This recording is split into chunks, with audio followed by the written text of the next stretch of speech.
Mana paytimda hammasi boshqacha edi. Tarakanlar shunchalik ko'pligidan biz hatto ularga ahamiyat bermaydigan bo'lib qoldik. Yo, to'g'ri, biz boshida kurashdik. Hamma narsa qilib ko'rdik. Yopishqoq skoch, tarakanga qarshi disklar. Keyin yana qanaqadir xitoycha bor. Xuddi yana qorong'u kuchdan saqlanganga o'xshirdi. Va yana tarakan yeydigan mushuklar boqardi. Lekin eng samarali uslub bu sprey edi. Spreydan keyin esa bir hokondoz tarakan o'liga yig'ilardi. Jonni!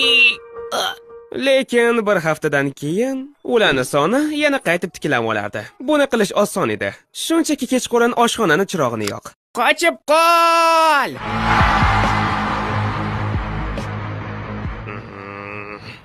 Xullas bizni tarakanlarga tupurdik. Lekin ba'zida ular juda ham haddidan oshib ketardi. Meni o'ldir, birodar. Bilasanmi, hayotdan to'yib ketdim. Keyin yana kattalar bizani qo'rqitishardi. Ularning aytishi bo'yicha, bir kuni uxlayotgan qizni qulog'iga tarakan kirib ketibdi. Keyin tarakan tuxum qo'yibdi, keyin o'sha tuxumlardan yana tarakanlar chiqdi. Ular ko'payib keyin uni miyasini yeb qo'yibdi.